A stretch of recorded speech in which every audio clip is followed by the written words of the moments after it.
ustedes muy buen día. El día de hoy nos complace presentar el grupo número 4.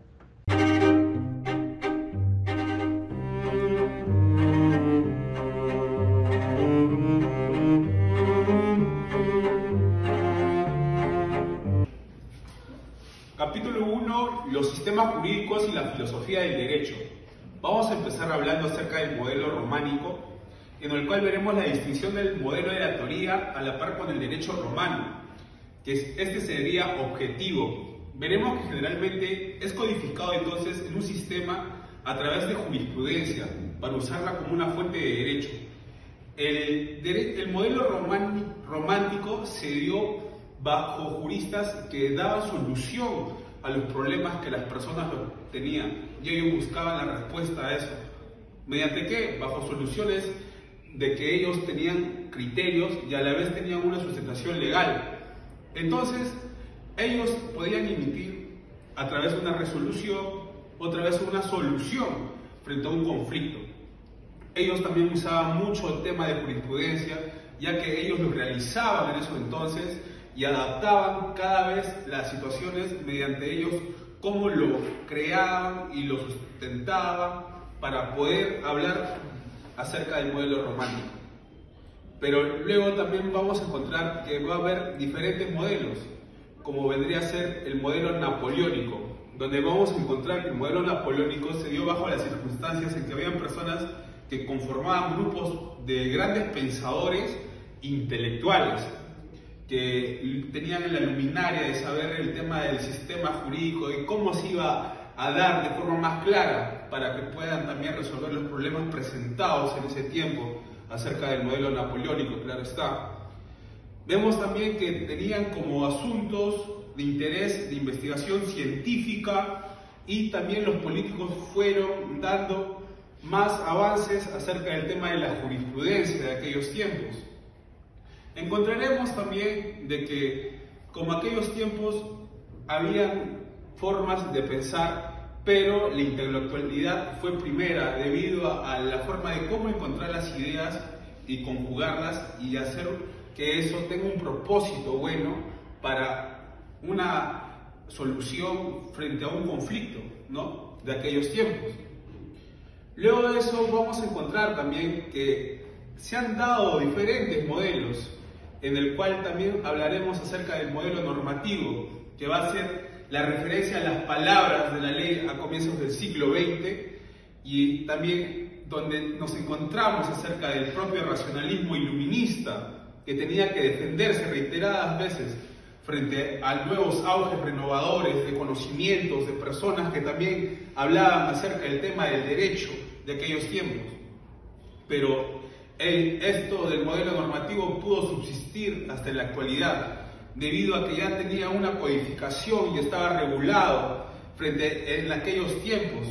Tenían estructuras, tenían en esos tiempos tenían ya un conocimiento acerca del monopolio jurídico del derecho, que se crecía de formas desahuciadas y no tenían delimitaciones para poder seguir abordando el tema de la información, del que era el tema del derecho, acerca del modelo normativo.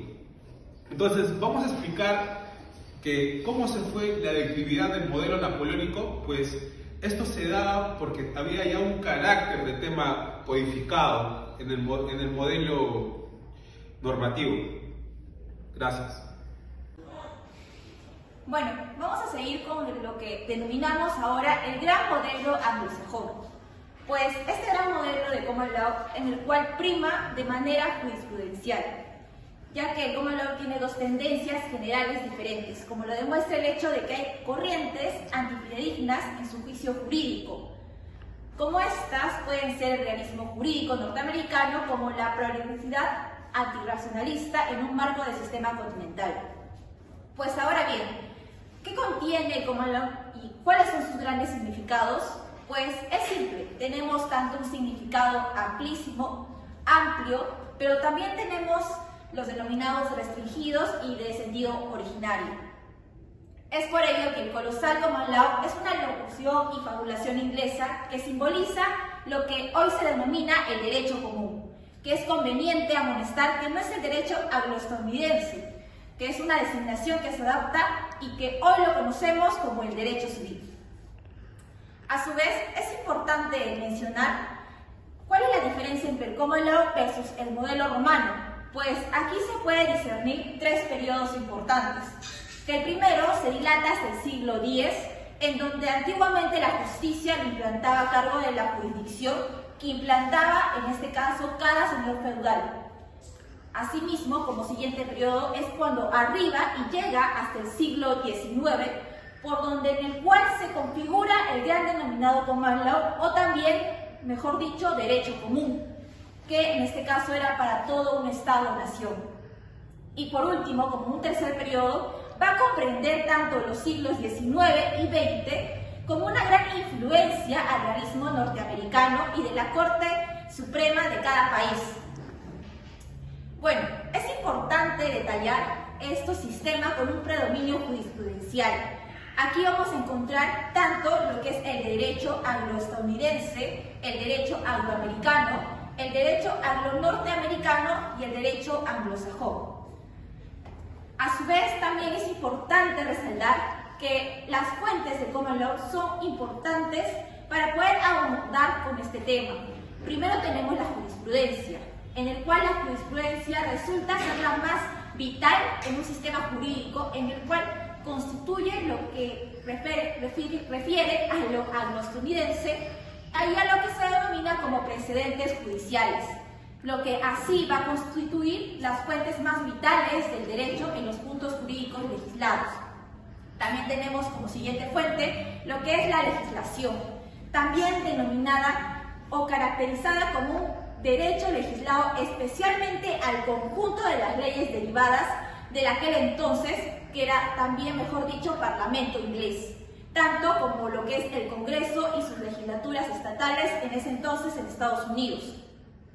En la legislación vamos a encontrar tanto una importancia general, en el cual las leyes se van a encontrar en nuestra realidad y en la actualidad frente a lo que hoy conocemos como jurisprudencia. Y también contiene una importancia en un ámbito político, ya que vamos a indicar que el derecho positivo y también el derecho constitucional es donde la legislación va a ser relevante. Muchas gracias. Siguiendo con la exposición, vamos a hablar acerca del silogismo en la filosofía jurídica. ¿Qué es el silogismo?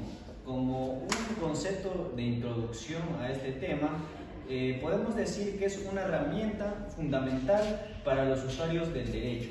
¿Esto para qué? Para que los jueces y abogados puedan estructurar un razonamiento de manera lógica y coherente. A través de este silogismo se puede sacar distintas conclusiones a partir de una ley, ¿no?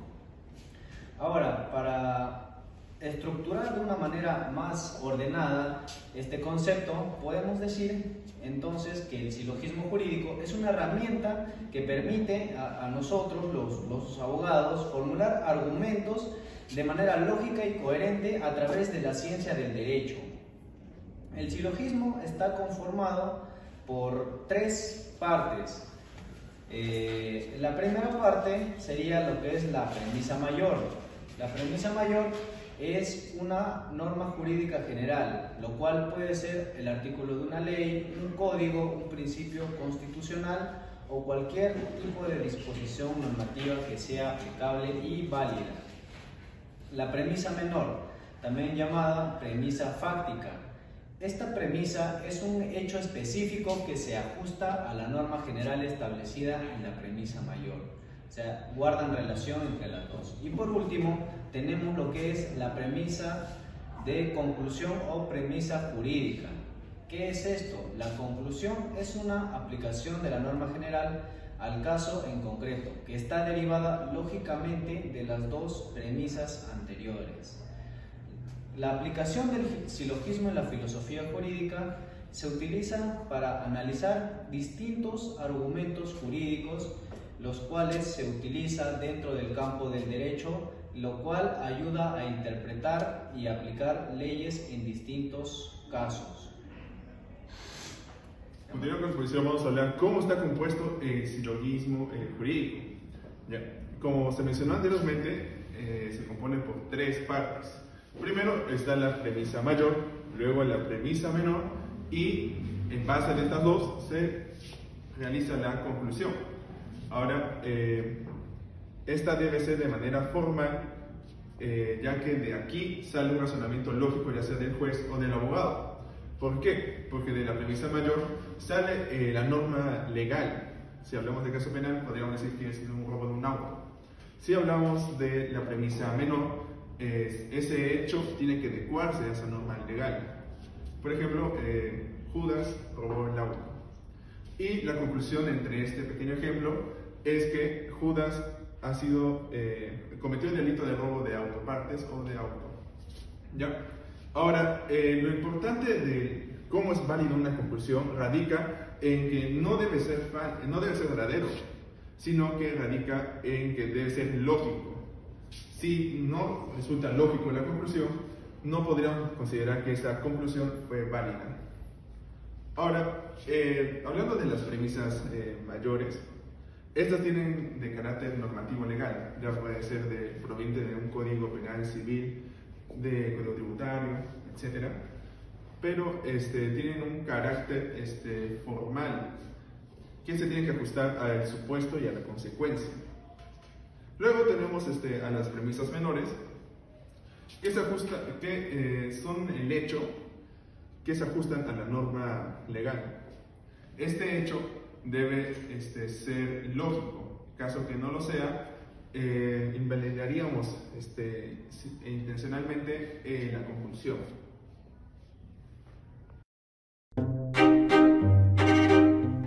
Bien, continuando con la exposición, ahora abordaremos el capítulo 3 sobre el Círculo de Viena.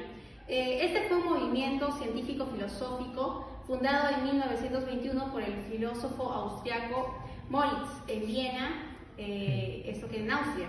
Originalmente, llamado Círculo de Viena para la concepción científica del mundo, se dedicaba principalmente a lo que viene a ser la lógica de la ciencia, tratando de distinguir de lo que es ciencia y de lo que no es ciencia. La posición filosófica del Círculo de Viena es conocida como el empirismo lógico, positivismo lógico o el neopositivismo. Ahora, respecto a la historia. En 1929, los miembros del Círculo de Viena publicaron su manifiesto titulado La visión científica del mundo. Este documento proponía la utilización de un lenguaje común que debía ser elaborado por la filosofía, basándose en un lenguaje de la física. El proyecto del Círculo de Viena se difundió a través de los trabajos publicados en la revista Conocimiento. Esta revista se publicaron los principales aportes del movimiento. El Círculo de Viena se disolvió debido a una presión política y al ascenso del nazismo en ese momento en Austria. Por otro lado, quien fue el fundador, Moritz, fue asesinado por un nazi. Tras estos eventos, la mayoría del Círculo de Viena se desunió en otros países donde continuaron su filosofía del positivismo lógico de manera diseminada. Ahora, abordando lo que viene a ser la filosofía. La filosofía del Círculo de Viena aboga por un concepto científico del mundo, defendiendo el empirismo de filósofos como David Hume, John Locke y Ernest Mach, quienes promovían el método de inducción, la búsqueda de una unificación del lenguaje científico y la abolición de la metafísica en el ámbito científico. Esta filosofía también se le conoce como el positivismo lógico, el neopositivismo, el empirismo lógico o el neoempirismo. Aunque los miembros del Círculo de Viena preferían llamarlo empirismo consecuente. El positivismo y el empirismo lógico se basaban en criterios objetivos para distinguir el conocimiento válido, los principios de verificación y de confirmación.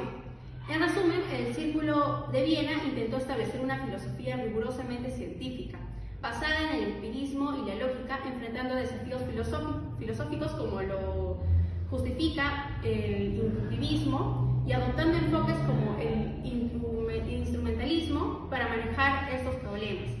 Ya. Continuando con la exposición respecto al Círculo de Viena, este estuvo compuesto por varios filósofos, científicos y matemáticos destacados. Algunos de estos miembros más influyentes fueron, por ejemplo, Martin Stick, el cual nació en 1882 y lastimosamente falleció en 1936.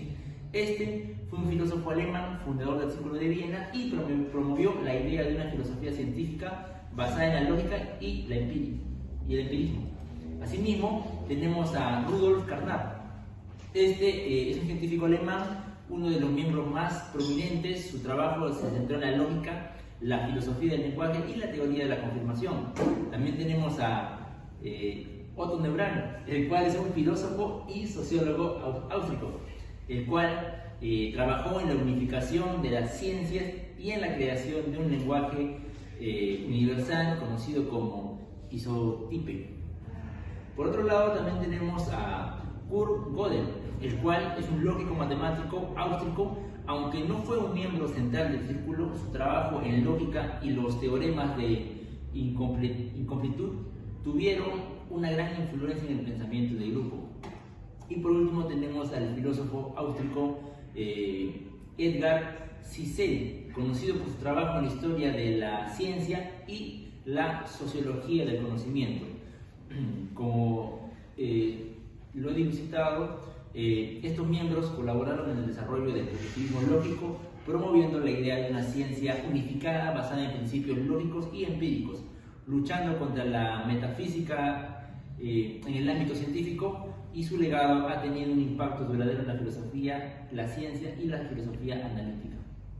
Asimismo, respecto al Círculo de Viena, hablaremos un poco de los antecedentes, pues podemos considerar, ¿no?, como precursores al autor David Hume, el cual es un filósofo escocés conocido por su empirismo radical y su escepticismo. Hume argumentó que todo conocimiento humano proviene de la experiencia sensorial y criticó la noción de causalidad como una mera costumbre de pensamiento, influyendo en la visión crítica y empírica del conocimiento adoptado en el Círculo de Viena. Asimismo, también tenemos a Ludwig, el cual fue un filósofo austríaco cuya obra Tractatus Lógico tuvo un impacto significativo en el Círculo de Viena. Asimismo, este autor argumentó los límites del lenguaje. ¿Cuáles son los límites de nuestro mundo? Ya culminando, pues estos autores, a través de sus ideas sobre el empirismo, la lógica y el lenguaje, proporcionaron la base teórica y metodológica sobre las cuales el Círculo de Viena construyó la filosofía del positivismo lógico.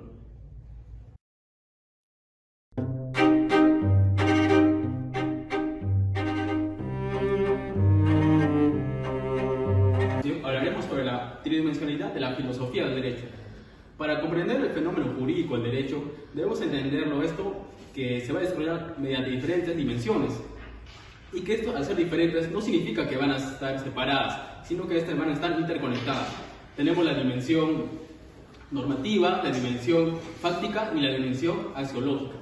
Cada uno de ellos se van a complementar y realizarse de manera conjunta para una mejor aplicación del derecho en la sociedad. Tenemos la dimensión normativa, que básicamente comprende las leyes, las normativas, que van a regular la convivencia de las personas en sociedad. Por ello hablamos que nos permite qué hacer, qué no hacer, qué está permitido, qué está prohibido. Son como instrucciones que nos dan el derecho para que nosotros podamos desenvolvernos en la sociedad. Por ejemplo, tenemos el deber de pagar impuestos y también pues, de no cometer delitos, que están regulados en diferentes códigos, ¿no?, como el Código Tributario o el Código Penal. Tenemos desde una perspectiva de que el derecho, los creadores, los que son los estudiosos del derecho, deben entender cómo se crean estas normas, cómo se aplican en la realidad y qué requisitos deben cumplirlos para su validez y para su interpretación. La validez de esto importa mucho en la manera como se crean estos procedimientos y según las autoridades quienes van a crear estas leyes. Por ello, además, esta dimensión normativa se caracteriza porque se centra en la interconexión de las diferentes normas y regulaciones. Por ejemplo, tenemos una ley que no debe de contradecir a la Constitución política, en este caso del Perú, y así las diferentes normas se configuran y existe una estructura en ello. Tenemos la dimensión fáctica, que esta dimensión básicamente se enfoca en el desenvolvimiento del derecho positivo en la sociedad, es decir, en la aplicación del derecho en la vida cotidiana, en el quehacer del día a día. Hablamos de la materialización del derecho, ¿no? Es la es la acción del derecho, y no simplemente la normativa que está regulada en un código o una ley. Por ejemplo, puede existir una ley que prohíbe la contaminación, y sería muy diferente cómo esa ley va a repercutir en la sociedad, cómo se va a desarrollarlo que no contamine, que las empresas realmente pues, hagan para que no exista contaminación, o cómo las autoridades van a realizar para que no exista la contaminación. Por otro lado, también estudia pues, las instituciones complementarias a la aplicación del derecho. La Fiscalía, tenemos la Defensoría del Pueblo, hasta incluso la Policía, ¿no? Cómo aplican la normativa para cumplir cada una de sus funciones. Tenemos la dimensión axiológica, que en este caso trata básicamente los principios y los principios éticos que van a guiar el derecho. Son las directrices que van a establecer, ¿no?, las bases del derecho. Estas preguntas del por qué el derecho, hacia dónde va y cuál es el fundamento del derecho. Analiza conceptos fundamentales como la justicia, la equidad y los derechos humanos. Desde una perspectiva del derecho vemos que el derecho no simplemente es válido o eficaz, sino que también es justo. Y por ello podemos mencionar que el derecho debe estar establecido pues, mediante normativas que van a regular el desarrollo del derecho. Hablamos de la dimensión normativa, que estos se van a establecer en una sociedad, hablamos de la dimensión fáctica, y que estos pues, van a estar regidos mediante principios y leyes fundamentales, la dimensión axiológica o valorativa.